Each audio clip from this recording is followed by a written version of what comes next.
గారు నవీన్ గారు మరి పరమేశ్వరన్న గారు ఆధ్వర్యంలో జరుగుతుంది. దీనికి ప్రజలు స్పందన మీరు చూస్తున్నారు, మంచిగా స్పందన ఉంది.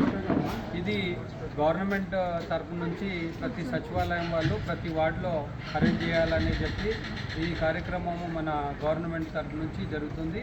అందరూ దీన్ని ఉపయోగించుకోవాలా. సర్వీసులు మందులు కూడా ఇస్తున్నారు. ఈ సర్వీస్లో ఇక్కడ బీపీ, నాకు తెలిసి బీపీ షుగర్ కూడా టెస్ట్ చేస్తున్నారు. ఇది చాలా మంచి అవకాశము, చాలా మంచి ఇనిషియేటివ్. నేను వీళ్ళకందరికీ ఎవరైతే ఈ ప్రోగ్రామ్ ఇక్కడ ఇంత బాగా అరేంజ్ చేశారో వాళ్ళకందరికీ అభినందిస్తున్నాను. ఇంకా వచ్చే రోజుల్లో టీడీపీ ప్రభుత్వము, చంద్రబాబు నాయుడు గారు మరి టీజీ భరత్ గారు మంచి మంచి కార్యక్రమాలు చేస్తారు. ఆల్రెడీ తొలి అడుగు సుపరిపాలన ప్రోగ్రాం జరుగుతూ ఉంది. ప్రజలలో చాలా సంతోషం వ్యక్తం చేస్తున్నారు.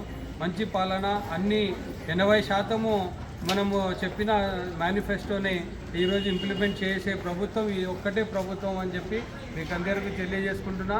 వచ్చే రోజుల్లో ఈ వార్డులో ప్రజలు టీజీ భరత్ గారు మన ఏదైతే క్యాండిడేట్ని కార్పొరేషన్లో పెడతారో ఆ క్యాండిడేట్ని మీరందరూ మద్దతు ఇస్తారని చెప్పి తెలియజేసుకుంటూ నాకు ఈ అవకాశం ఇచ్చిన అన్న వాళ్ళకందరికీ కృతజ్ఞతలు. Thank you.